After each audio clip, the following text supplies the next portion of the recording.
말씀 보겠습니다. 말씀은 신약성경 요한복음 15장 9절부터 17절까지의 말씀입니다. 신약성경 요한복음 15장 9절부터 17절까지입니다. 신약성경 174쪽입니다. 요한복음 15장 9절부터 17절까지의 말씀. 제가 봉독해 드리겠습니다. 아버지께서 나를 사랑하신 것 같이 나도 너희를 사랑하였으니 나의 사랑 안에 거하라. 내가 아버지의 계명을 지켜 그의 사랑 안에 거하는 것 같이 너희도 내 계명을 지키면 내 사랑 안에 거하리라. 내가 이것을 너희에게 이름은 내 기쁨이 너희 안에 있어 너희 기쁨을 충만하게 하려 함이라. 내 계명은 곧 내가 너희를 사랑한 것 같이 너희도 서로 사랑하라 하는 이것이니라. 사람이 친구를 위하여 자기 목숨을 버리면 이보다 더 큰 사랑이 없나니 너희는 내가 명하는 대로 행하면 곧 나의 친구라. 이제부터는 너희를 종이라 하지 아니하리니 종은 주인이 하는 것을 알지 못함이라. 너희를 친구라 하였노니 내가 내 아버지께 들은 것을 다 너희에게 알게 하였음이라. 너희가 나를 택한 것이 아니요 내가 너희를 택하여 세웠나니 이는 너희로 가서 열매를 맺게 하고 또 너희 열매가 항상 있게 하여 내 이름으로 아버지께 무엇을 구하든지 다 받게 하려 함이라. 내가 이것을 너희에게 명함은 너희로 서로 사랑하게 하려 함이라. 아멘. 할렐루야. 오늘 주일 하나님께 예배하는 모든 분들 위해 하나님의 크신 은혜와 축복이 함께 하시기를 간절히 축원합니다. 오늘 이 요한복음에 있는 이 본문의 말씀을 가지고 너는 나의 친구라 라는 제목으로 우리 말씀 전하겠습니다. 휴먼 다큐멘터리 울지마 톤즈로 잘 알려진 고 이태석 신부님이 계십니다. 아프리카 수단이라고 하는 나라에서도 이 남쪽 지역에 아주 찢어지게 가난한 마을, 이 톤즈라고 하는 이 마을에서 그들과 함께 지내면서 또 그들의 친구가 되어 주셨던 그런 분이에요. 그래서 이 다큐멘터리가 방영되면서 굉장히 큰 감동을 많은 분들이 받았고 오히려 또 그 나라를 돕는 일들, 선한 일들도 많이 일어났습니다. 이 고 이태석 신부님은 아픈 이들을 돌보는 의사로, 원래 신부님이 되기 전에 의사였거든요. 그 아픈 이들을 돌보는 의사로, 또 아이들을 가르치는 교사로, 이 아프리카 아이들 음악을 주로 가르쳤는데 아이들이 얼마나 음악적 재능이 뛰어난지 악기들도 각양 악기들도 다 배우면서 그 연주단을 만들 정도로 이렇게 아이들을 가르치는 교사로, 그렇게 또 그리고 하나님의 사랑을 전하는 이 신부님으로 사시면서 가난한 이들, 어려운 이들의 따뜻한 친구로 8년간 그들과 함께 머무셨습니다. 이분이 남긴 유일한 저작이 바로 이제 친구가 되어 주실래요? 라고 하는 이 책이에요. 근데 이 책을 쓸 때는 이미 고 이태석 신부님이 대장암 3기 진단을 받고 투병 중이실 때입니다. 그리고 안타깝게도 이 고 이태석 신부님은 힘든 투병 생활 끝에 2010년 1월 14일 48세라는 이제 젊은 나이로 하나님의 품에 안기셨습니다. 친구가 되어 주실래요? 이 책 제목처럼 이 책은 고 이태석 신부님이 사셨던 것처럼 이 세상 가난하고 소외된 이들의 진정한 친구가 되어 달라는 그분의 간절한 부탁이 담겨 있는 책이기도 합니다. 여러분, 진정한 친구가 된다는 것은 말처럼 그렇게 쉽게 되는 것은 아닙니다. 때로는 나와 너무 다르기 때문에 낯설고 또 이제 충격적이기도 한 그들의 모든 모습을 이해하고 또 품고 사랑해야만 친구가 되는 것이죠. 이 책에서도 아프리카 수단이라고 하는 이 나라에 낯설고 충격적이기도 한 그들의 문화가 책 곳곳에 잘 드러나 있습니다. 그중 하나가 뭐냐면 여아 선호 사상이에요. 여자아이들을 더 우대하는 그런 이야기죠. 그러니까 아프리카가 사실 문명적으로는 뭐 우리나라에 비해서 더 발전되지 못했잖아요. 미개한 나라라고 할 수 있는데, 그럼에도 불구하고 이 남자들보다 여자를 아끼고 중시하는 모습들을 이 고 이태석 신부님이 보면서 많이 놀랬다는 거예요. 남자아이가 태어나면 그냥 시큰둥해요. 시큰둥한데 여자아이가 태어나면 뭐 가족은 물론이거니요, 온 동네가 뭐 큰 경사가 난 것처럼 잔치집 분위기가 되는 거죠. 찢어지게 가난한 이 톤즈라고 하는 이 마을에서 이제 남자아이들은 옷도 제대로 못 입고 막 벌거벗고 막 그렇게 돌아다니는 반면에 여자아이들은 예쁘고 또 화려한 옷 아니면 뭐 적어도 깨끗하게 빨아서 입은 그런 정갈한 옷을 입고 다닌다는 거죠. 고아들도 마찬가지예요. 이 수단이라고 하는 나라가 이제 전쟁 고아들이 굉장히 많은데, 이 신부님이 운영하는 그 기숙사에도 고아들이 있어요. 한 10명 고아들이 있는데 다 남자아이들이에요. 여자아이들은 좀처럼 찾아보기가 어려웠다는 거죠. 뭐 여자아이들 같은 경우는 이제 부모님을 다 잃어도 뭐 사촌이나 뭐 팔촌 아니면 뭐 사돈의 먼 친척이라도 여자아이들은 자신들이 맡아서 키우려 했다는 거예요. 그렇기 때문에 여자아이들은 고아가 거의 없었다는 거죠. 그런데 이렇게 이제 여자들이 특별하게 대우를 받는 데에는 나중에 잘 알고 보니까 그만한 이유가 있었던 거예요. 그게 바로 무엇이냐면, 이제 이 수단이라고 하는 나라에서 결혼을 할 때면 이제 신랑 측이죠, 남자 측에서 여자의 미모 그리고 건강 상태를 보고 그 신부 집에 뭐 소 30마리에서 뭐 많게는 200마리 소를 건네 주고 이제 데려오는 거죠. 그러니까 여아 선호 사상, 여자들을 우대하는 것 같지만, 그래서 여자아이들이 예쁘게 잘 입히고 보물처럼 키우는 데는 결국 뭐가 달려 있는 거예요? 소를 얼마큼 더 받느냐가 달려 있었던 거죠. 서글프지만 이것이 가난한 나라, 이 수단이라고 하는 나라의 현실이었고, 더 서글픈 것은 그렇게 어떻게 보면 속값받고 팔려온 여인들은 그만큼 그의 값에 준하는 죽도록 일을 하는 인생이 펼쳐지는 거죠. 뭐 자기는 소 하나라도 받을까요? 아니죠. 그냥 부모님 댁에 갈 뿐이고, 자기는 이제 팔려와서는 뭐 죽도록 일을 해야만 하는 거죠. 줄줄이 아이들을 낳아야 하고, 그리고 소처럼 일하면서 말 그대로 그 지불된 속값을 제대로 해야만 하는 것이죠. 그래서 결혼할 때 뭐가 중요할까요? 제일 중요한 거는 소를 얼마큼 받을 수 있느냐, 이게 중요한 거예요. 그래서 뭐 남자 여자의 나이도 상관이 없어요. 여자들 같은 경우에는 임신 가능한 이제 사춘기만 되어도 이제 바로 결혼을 하게 되고요. 그리고 남자 같은 경우는 소만 많이 가지고 있으면 뭐 50대건 60대건 뭐 상관이 없는 거죠. 그리고 이제 이 수단이라고 하는 나라는 일부 다처제이니까 뭐 기본적으로 아내가 둘, 셋 정도 되거든요. 그리고 뭐 많게는 최고 60명까지. 대단한 나라죠. 그랬다고 해요. 그러니 이제 젊은 10대, 20대 그런 젊은 여성들이 나이 많은 한 60대, 나이 많은 그 노인의 이제 첩으로 들어가는 거잖아요. 이렇게 가기가 싫어서 이제 젊은 남자가 도망가기도 하고, 또 심지어는 그것 때문에 스스로 목숨을 끊는 일도, 그런 안타까운 일도 벌어지기도 한다는 거죠.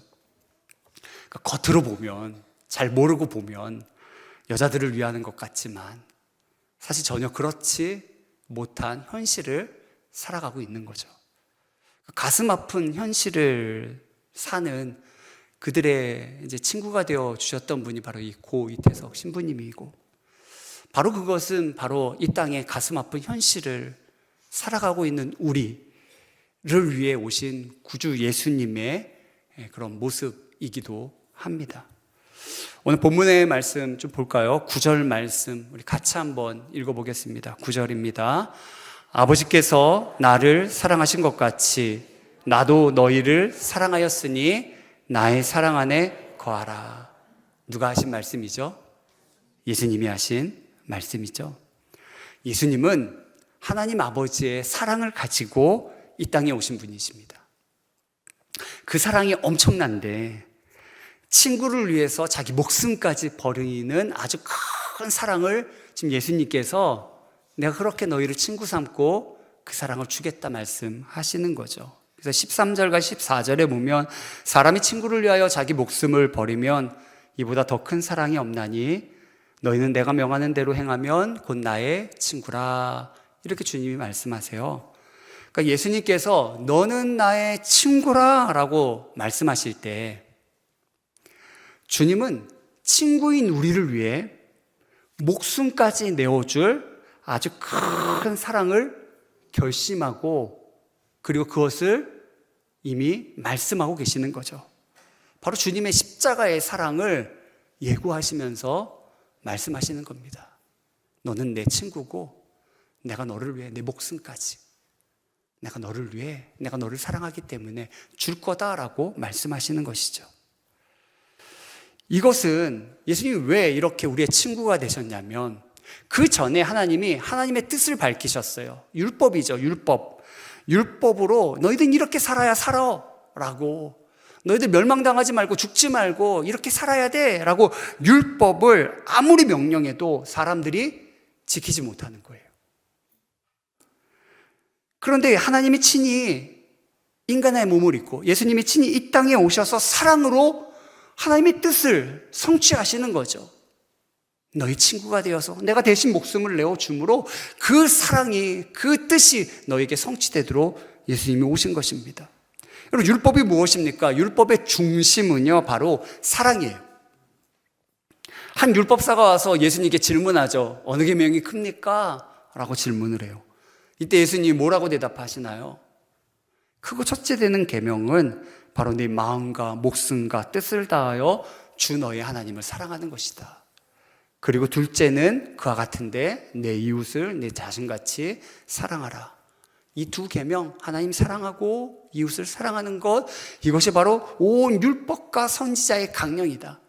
즉 구약 성경에서 얘기하는 그 핵심은 바로 사랑이라는 거예요. 사랑하라 라는 것이죠. 사랑하는 것이 하나님의 율법, 하나님의 뜻입니다. 근데 사람들이 이 법을 알아도 하나님이 아무리 명령하셔도 그것을 지킬 수 없는 거예요. 왜 지키지 못할까요? 우리가 가진 사랑이 너무 부족하기 때문이죠. 죄가 사랑이신 하나님과 우리 사이를 가로막았기 때문에 우리가 그 사랑을 온전하게 경험하지도 또 알지도 못하기 때문입니다. 그러니까 우리는 진정한 사랑을 잘 모르는 거예요. 그런데 아버지 하나님의 그 놀라운 사랑, 그 놀라운 사랑 안에 계신 예수님께서 친히 그 아버지 하나님의 그 놀라운 사랑을 가지고 우리에게 오셔서 그 큰 사랑을 베풀어 주시는 거죠. 자기 목숨까지 내어주시면서 그 사랑을 보여주시고 경험케 하시고 알게 하시는 것입니다. 우리를 사랑받은 대상으로 선택하시는 거예요. 전혀 사랑받을 만한 존재가 아닌데 죄로 더러워지고 하나님과 원수되어 있는데 주님이 친히 우리 가운데 오셔서 우리를 사랑받을 대상, 너는 내 친구야 선택하시면서 그 놀라운 사랑을 보여주시는 것입니다. 말로만 친구가 아니고요, 정말 우리를 예수님의 진정한 친구가 되도록 너희는 내 사랑 안에 거하라 이렇게 말씀하세요. 즉 주님의 사랑, 그 놀라운 사랑 안에서 우리도 온전히 사랑으로 변화되라는 것이죠. 그래서 사랑이신 주님의 모든 것을 알고 나누고 그럴 진정한 친구, 주님의 속 깊은 비밀까지 나눌 수 있는 그런 친밀한 관계의 친구가 되기를 원하시는 것입니다. 여러분, 주님의 진정한 친구가 되기를 간절히 축원합니다. 하나님께서 아브라함을 선택하셨을 때 바로 하나님이 원하시는 것이 바로 그거였어요. 아브라함은 주님의 친구라는 그런 칭호를 받았던 사람입니다. 이사야 41장 8절에 보면 이사야 선지자를 통해서 이스라엘에게 하시는 말씀인데 그게 이렇게 표현되어져 있어요. 그러나 나의 종 너 이스라엘아, 내가 택한 야곱아, 나의 벗 아브라함의 자손아. 아브라함을 뭐라고 칭하고 있어요? 나의 벗, 친구라고. 하나님 그렇게 칭하고 계시죠. 야고보서 2장 23절에도 또 이렇게 성경에서 기록하고 있습니다. 이에 성경에 이른바 아브라함이 하나님을 믿으니 이것을 의로 여기셨다는 말씀이 이루어졌고 그는 하나님의 벗이라 칭함을 받았나니. 아브라함은 하나님의 벗, 친구라는 그런 칭호를 받았다는 거죠. 여러분, 모세도 그와 비슷해요. 모세도 출애굽기 33장 11절에 보면 사람이 자기의 친구와 이야기한 같이 여호와께서 모세와 대면하여 말씀하셨다. 친구처럼 얼굴과 얼굴을 대면하면서 모세와 그렇게 친구처럼 얘기하셨다. 이렇게 성경은 표현하고 있습니다. 하나님께서 이렇게 아브라함을 선택하신 이유, 뭐로 삼기 위해서인 거예요? 친구 삼기 위해서인 거죠. 친밀한 교제, 그 마음까지 나눌 수 있는, 진정한 우정을 나눌 수 있는 친구로 삼기 위해 아브라함을 선택하셨다는 거죠. 그래서 하나님께서 소돔과 고모라를 멸하시기 전에 하나님의 마음이 그냥 너희들 죄졌으니까 멸망당해 이러셨을까요? 아니죠. 하나님 지으신 세계가 죄로 인해 멸망당하는 것을 보시면서 심판이 다가오는 것을 보시면서 얼마나 마음이 힘드셨을까요? 그래서 하나님께서 그런 마음을 나눌 친구에게 그 일을 미리 알리시죠. 누구에게 알리셨어요? 아브라함에게 알리신 것입니다. 그래서 창세기 18장 17절에 보면 이렇게 기록하고 있죠. 여호와께서 이르시되 내가 하려는 것을 아브라함에게 숨기겠느냐. 그러면서 소돔과 고모라에 대해 멸망당할 것을 얘기하세요. 그런데 그 뒤의 말씀까지 우리가 살펴보면 사실 더 이 문맥의 의미를 더 잘 이해할 수 있어요. 왜 아브라함에게 숨기지 않고 알리셨느냐? 그를 친구 삼고 자기의 마음을 알리면서 함께 이 땅을 위해 같이 하나님의 동반자로 삼으시기 위해서이죠. 우리 창세기 18장 18절에서 19절은 우리 좀 같이 읽어보실까요? 우리 함께 봉독하겠습니다. 아브라함은 강대한 나라가 되고 천하 만민은 그로 말미암아 복을 받게 될 것이 아니냐. 내가 그로 그 자식과 권색에게 명하여 여호와의 도를 지켜 의와 공도를 행하게 하려고 그를 택하였나니 이는 나 여호와가 아브라함에게 대하여 말한 것을 이루려 함이니라. 아멘. 하나님은 아브라함을 친구 삼으셨는데 하나님의 친구는요, 별 볼 일 없는 존재가 아니에요. 아브라함은 강대한 나라가 될 것이다. 그리고 그로 말미암아 온 세상을 내가 복되게 할 것이다. 그리고 그의 자녀와 가족들을 통해 내 뜻이 이 땅에 다 이루어지게 하겠다. 이게 바로 하나님의 선택이고 하나님이 이루려고 하시는 거죠. 그래서 내가 그를 선택했고 내 말을 다 이루게 하겠다고 약속하고 계시는 거죠. 우리는 하나님의 친구답게 살고 계신가요? 하나님 날 선택하셨다는 것. 예수님도 넌 나의 친구라 이렇게 말씀하시죠. 나를 선택하시고 내게 놀라운 은혜와 사랑을 베풀어 주셨다는 것. 그리고 나에게 이 세상을 향한 놀라운 하나님의 목적, 사명 맡기셨다는 것. 여러분들 꼭 기억하게 되기를 바랍니다. 만약 이것을 기억한다면 여러분들은 우리의 이웃을 그리고 이 세상에 대해서 그냥 무관심할 수가 없습니다. 아브라함은 어떠한가요? 그는 간절한 마음으로 소돔과 고모라가 심판당한다는 소식을 듣고는요, 중보하며 기도합니다. 죄로 인해 마땅히 멸망당할 성이지만 그러나 애타는 마음으로 아브라함은요, 간절히 기도하며 하나님의 긍휼을 기대하죠.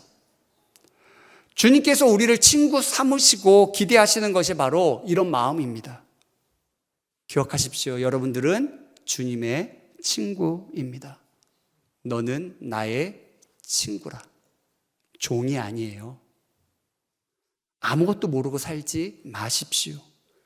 당신은, 여러분은 주님의 친구입니다. 우리 옆분들하고 한번 인사하실까요? 당신은 주님의 친구입니까? 주님의 친밀한 친구가 꼭 되시기를 바랍니다. 주님의 선택은 우리로 친구 삼기를 원하세요. 마음 나누기를 원하세요. 같이 이 땅을 다스리기를 원하십니다. 그런 주님의 마음을 여러분들이 꼭 품게 되기를 간절히 축원합니다. 복음성가죠. 나 무엇과도 주님을 바꾸지 않으리. 가사가 이렇게 돼 있거든요. 다른 어떤 은혜 구하지 않으리. 오직 주님만이 내 삶의 도움이시니 주의 친구 되기 원합니다. 주님 사랑해요. 온 마음과 정성 다해 하나님의 신실한 친구 되기 원합니다. 우리 잠깐 같이 한번 불러볼까요? 우리 함께 부르겠습니다. 나 무엇과도 주님을 바꾸지 않으리.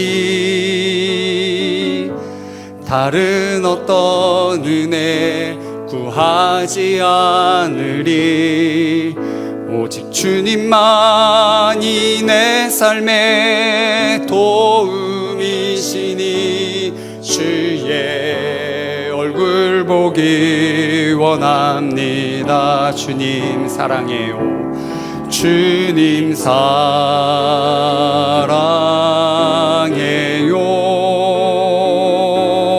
온 마음과 정성 다해 하나님의 신실한 친구 되기 원합니다. 주님의 신실한 친구가 꼭 되시기를 바랍니다. 오늘 본문 15절 말씀 우리 함께 같이 봉독하겠습니다. 이제부터는 너희를 종이라 하지 아니하리니 종은 주인이 아는 것을 알지 못함이라. 너희를 친구라 하였노니 내가 내 아버지께 들은 것을 다 너희에게 알게 하였음이라. 아멘. 성경에서 하나님의 친구라는 직접적인 언급은 없지만 친구처럼 긴 세월 하나님과 친밀히 교제하며 동행했던 인물이 있습니다. 누군지 아시나요?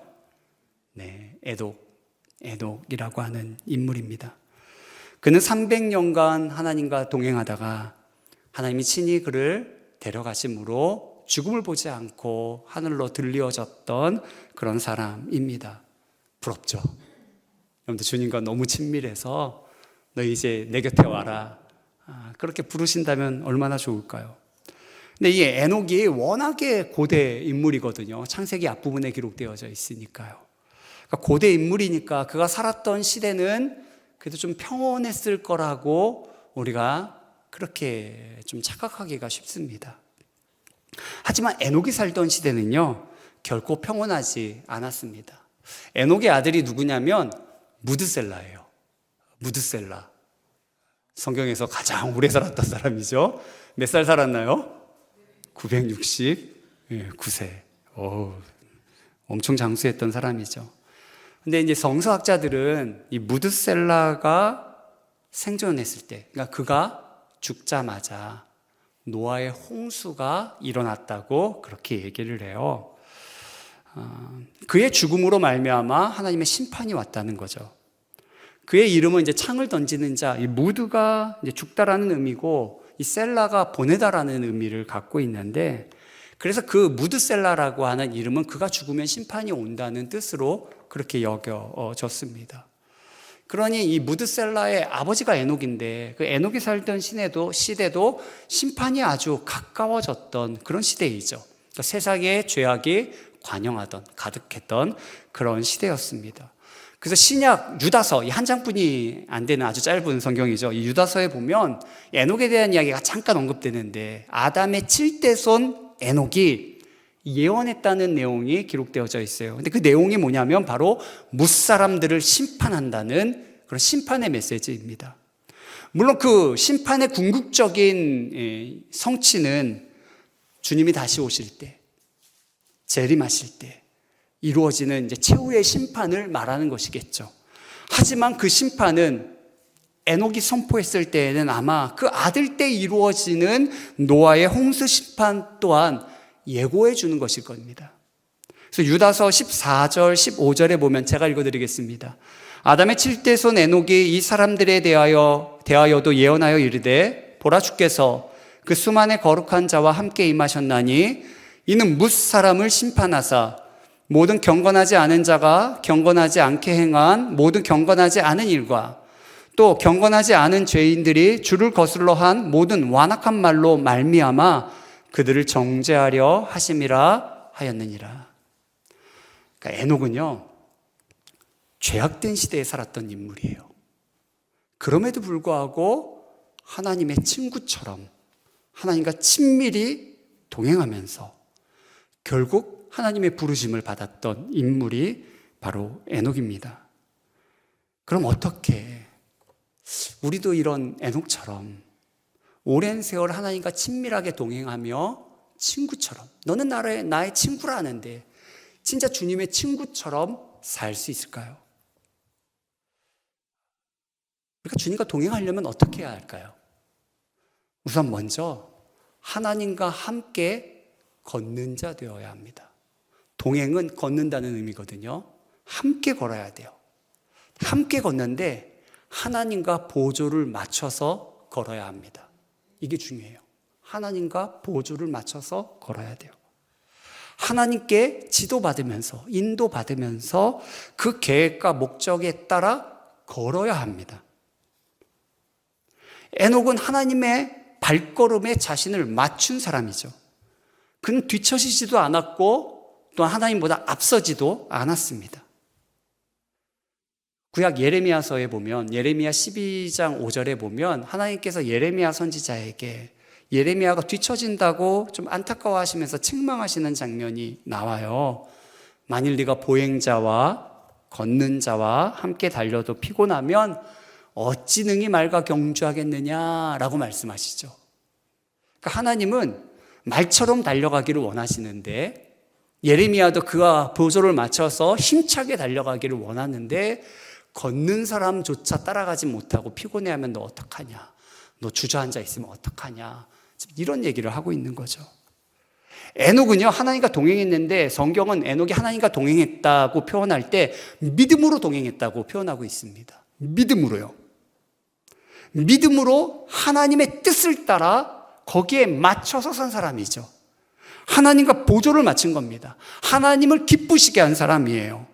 하나님께서는 그를 기뻐하셨고 신뢰야만 했다는 거죠. 왜냐하면 잘 따라오니까, 주님과 발맞춰 가니까, 상황에 따라 주저앉거나 그렇지 않고 믿음으로 하나님과 동행하니까 하나님 그를 기뻐하셨어요. 하나님이 여러분들을 신뢰할 수 있나요? 우리가 하나님 믿는다고 하는데 하나님이 여러분들을 신뢰할 수 있나요? 하나님이 여러분들을 기뻐하십니까? 믿음으로 주님과 동행하며 날마다 그 곁에 머무는 저와 여러분들 되기를 간절히 축원합니다. 그게 제일 중요해요. 하나님과 동행하는 것, 같이 걷는 것, 그 발걸음을 맞춰가는 것, 그래서 믿음으로 전진하는 것, 이게 필요합니다. 그렇게 믿음으로 살게 되기를 간절히 축원합니다. 그렇다고 에녹은 자기 열심, 자기 야망으로 하나님보다 앞서 달리지도 않았어요. 이것도 또한 중요합니다. 하나님보다 앞서 달리면 어떻게 될까요? 방향을 잃어요. 자기 마음대로 가거든요. 잘못된 방향으로 가기가 쉽습니다. 책에서 읽은 내용인데 외국의 이제 순복음 교단에 속한 어느 목사님이 교회가 생각만큼 이게 부흥이 되지 않아서 걱정이 너무 많았어요. 뭐가 문제일까? 뭐가 문제일까? 그래서 하루는 결단을 하고 기도와 금식으로 하나님 앞에 엎드리면서 무엇이 잘못되었는지 내가 좀 알아야겠다. 그러면서 매달리기 시작했어요. 하루 이틀 그렇게 여러 날이 지나고 나서 하나님 마침내 이 목사님의 기도에 응답해 주셨어요. 근데 이렇게 응답해 주신 거예요. 뭐라고 응답해 주셨냐면 네가 무엇을 잘못하고 있는지 내가 다 말해주겠다. 그러면서 하시는 말씀이 너는 언제나 네 계획을 다 세운 다음에 그리고 나에게 와서 그것을 축복해달라고 구하고 있다. 왜 먼저 내게 와서 내가 너에게 원하는 것이 무엇인지 찾아보려고 하지 않느냐? 나의 계획이 무엇인지 먼저 찾은 다음에 그것을 따라 살도록 해라. 이렇게 말씀하신 거예요. 그러면 너에게 맡긴 그 교회가 부흥되는 것을 볼 것이다. 이렇게 말씀하신 거죠. 그래서 이 목사님이요, 크게 깨닫고는 자신의 생각들을 내려놓기 시작했어요. 그리고 하나님의 계획을 찾기 시작했습니다.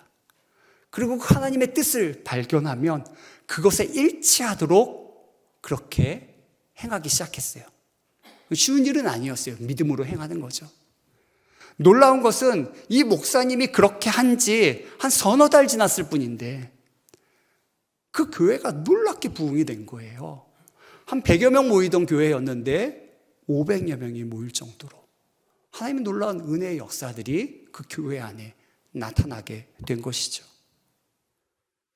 오늘 저와 여러분들이 주님의 마음과 생각을 구하게 되기를 바랍니다. 주님은요, 너는 나의 친구라, 그리고 주의 마음을 알리기를 원하시거든요. 근데 우리가 나 자신으로만 꽉 차 있으면요, 주님의 진짜 친구가 되지 못하는 거죠. 우리가 주님과 진짜 동행하려면 주의 마음과 생각을 알아야 될 줄 믿습니다. 그러니 아무것도 모르고 살지 마시고요. 여러분들은 종이 아니에요. 너는 내 친구라, 그 깊은 것까지 하나님은 다 알리기를 원하시는 거죠. 그 주님과 주님의 그 모든 것을 알면서 주님과 보조를 맞추어 사는 그런 저와 여러분들이 되기를 간절히 축원합니다. 그 놀라운 사랑 안에 거하면서 우리도 그 놀라운 사랑을 또 행할 수 있는 그런 믿음의 사람들이 되기를 원합니다. 주님은 결코 여러분을 별 볼 일 없는 자로 택하신 것이 아닙니다. 주님의 친구로 택하셔서 하나님의 마음과 비밀을 나누시면서 이 땅을 주님과 함께 아름답게 갖고 가기를 원하십니다. 그래서 오늘 본문에도 보면 너희에게 열매가 있게 하고 가서 열매를 맺게 하고 또 그 열매가 항상 있게 하려 함이라 라고 얘기하고 있죠. 그리고 열매 맺게 하기 위해서 너희가 내 이름으로 하늘아버지께 구하라 라고 말씀하십니다. 우리 16절 말씀 좀 같이 읽어보실까요? 16절 우리 함께 읽겠습니다. 너희가 나를 택한 것이 아니요 내가 너희를 택하여 세웠나니 이는 너희로 가서 열매를 맺게 하고 또 너희 열매가 항상 있게 하여 내 이름으로 아버지께 무엇을 구하든지 다 받게 하려 함이라. 아멘. 세상이 만만치 않을 겁니다. 세상이 여러분들을 미워하고 어렵게 할 수도 있습니다. 그래도 여러분들 하나님의 뜻을 이 땅 가운데 행하시기를 바랍니다. 사랑하시고요. 주님의 사랑, 그 놀라운 사랑 안에 거하시면서 끝까지 주님의 말씀, 사랑하라는 그 말씀 잘 지켜 행하십시오. 그래서 주님의 마음을 시원케 하는 예수님의 진정한 친구들이 다 되시기를 간절히 축원합니다.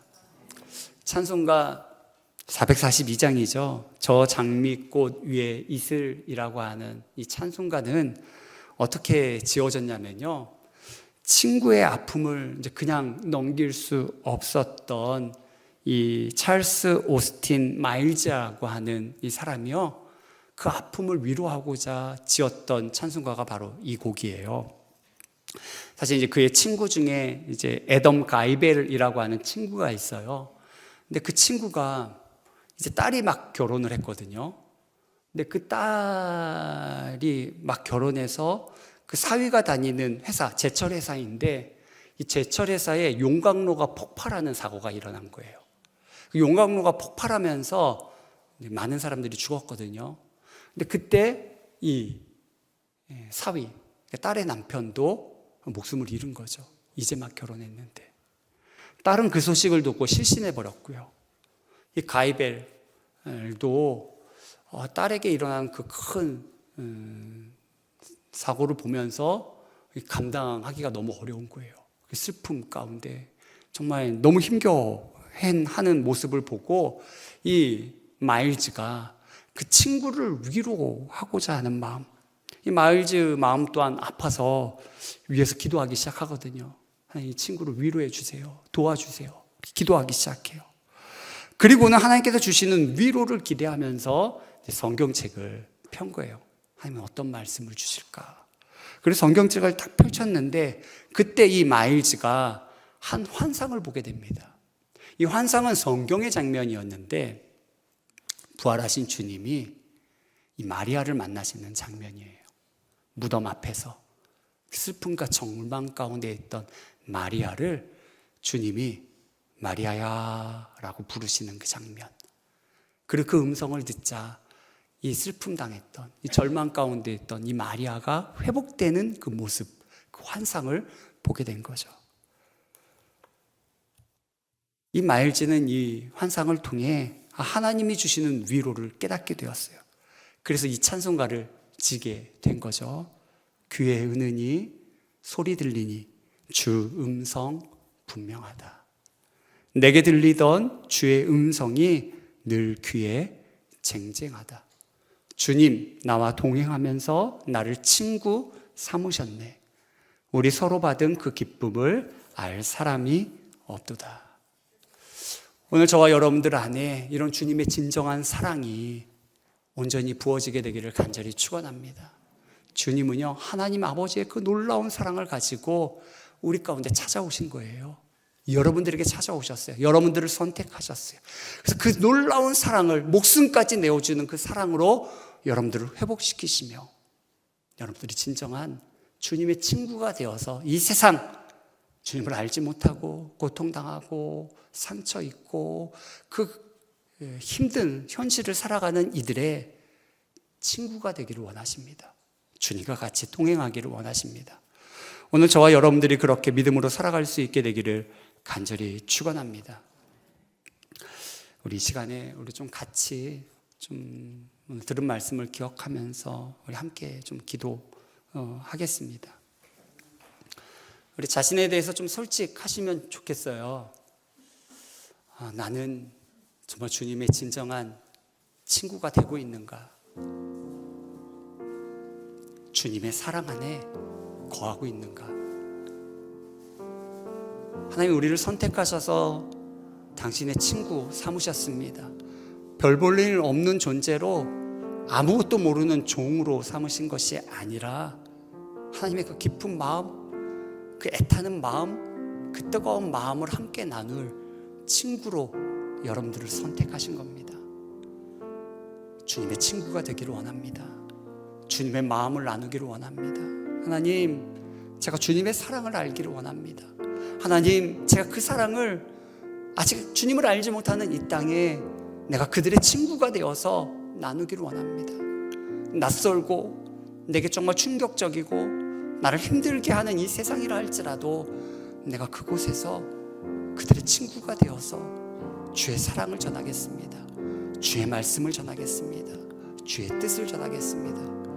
이런 고백과 결단을 드릴 수 있는 그런 귀한 시간 되기를 바랍니다.